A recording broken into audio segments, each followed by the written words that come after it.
ಇವತ್ತಿನಿಂದ 7ನೇ ತಾರೀಕಿನ ಕ್ಷೇತ್ರದಲ್ಲೇ ಬಸವಪೇಟೆ ನನ್ನ ಕೊಟ್ಟಿದ್ದಾರೆ. ಇಡೀ ಕ್ಷೇತ್ರವನ್ನು ಓಡಾಡ್ತೀನಿ. ಒಳ್ಳೆ ವಾತಾವರಣ ಇದೆ. ಮೊದಲು ಶುರುವಿನಲ್ಲಿ ಸ್ವಲ್ಪ ಗೊಂದಲಗಳಿತ್ತು, ಯಾಕಂದರೆ ಪ್ರಜಾಪ್ರಭುತ್ವ, ಟಿಕೆಟ್ ಕೇಳುವಂಥ ಹಕ್ಕು ಎಲ್ಲರಿಗೂ ಇದೆ.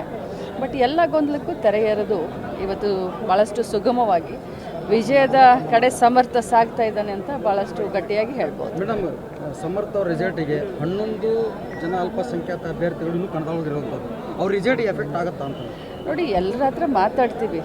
ಪೈಲ್ವಾನ್ ಅವರು ಕೂಡ ಕಣದಲ್ಲೇ ಇದ್ದರು, ಅವರು ಬಂದು ಇದನ್ನು ಮಾಡಿದರು. ಸೊ ಇನ್ನೂ ನಾವು ಪ್ರಯತ್ನ ಮಾಡ್ತೀವಿ. ಕೊನೆ ಗಳಿಗೆವರೆಗೂ ಕೂಡ ನಮ್ಮ ಅಭ್ಯರ್ಥಿಯನ್ನು ಗೆಲ್ಲಿಸಲಿಕ್ಕೆ ಏನೆಲ್ಲ ನಾವು ಮಾಡಬೇಕೋ ಕೊನೆ ಗಳಿಗೆವರೆಗೂ ಪ್ರಯತ್ನ ಮಾಡ್ತೀವಿ, ತಿಳುವಳಿಕೆ ಹೇಳ್ತೀವಿ. ನಾನು ಕೂಡ ಹೋಗಿ ಬರ್ತೀನಿ. ಈಗ ಸಿ.ಎಂ. ಇಬ್ರಾಹಿಂ ಅವರು ಬಂದು ಇದೇ ಕ್ಷೇತ್ರದಲ್ಲಿ ಠಿಕಾಣಿ ಹೂಡಿರುವಂಥದ್ದು, ಒಬ್ಬ ಪಕ್ಷೇತರ ಅಭ್ಯರ್ಥಿಗೆ ಬೆಂಬಲ ಕೊಟ್ಟು ಪ್ರಚಾರ ಮಾಡ್ತಿರುವಂಥದ್ದು, ಅದರ ಎಫೆಕ್ಟ್ ಬೀಳುತ್ತಾ ಅಂತ ಕಾಂಗ್ರೆಸ್ ನೋಡಿ. ಅವರು ಹಿರಿಯರು, ಗೌರವಾನ್ವಿಸ್ತರು. ಆದರೆ ಈಗ ನಮ್ಮ ಪಕ್ಷದಲ್ಲಿ ಇಲ್ಲ. ಅವರು ತಮ್ಮ ಪ್ರಯತ್ನ ಮಾಡಲಿ, ನಾವು ನಮ್ಮ ಪ್ರಯತ್ನ ಮಾಡ್ತೀವಿ. ನಮ್ಗೆ ಯಾವ ಇಫೆಕ್ಟ್ ಕೂಡ ಆಗೋದಿಲ್ಲ.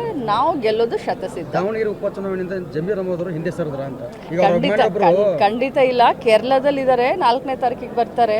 ನಿನ್ನೆನೆ ನಾವು ಮಾತಾಡಿದ್ದೀವಿ. 4ನೇ ತಾರೀಕೆಲ್ಲ ಬೇಡ, 2ನೇ ತಾರೀಕೆಲ್ಲ ಬಂದ್ಬಿಡ್ಬೇಕಿಲ್ಲಿ ಅಂತ ಅವರು ಕೂಡ ಒಪ್ಕೊಂಡಿದ್ದಾರೆ.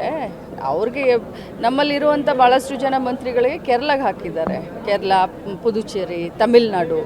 ಸೊ ನಮ್ಮನ್ನ ಇಲ್ಲಿ ಹಾಕಿದ್ದಾರೆ.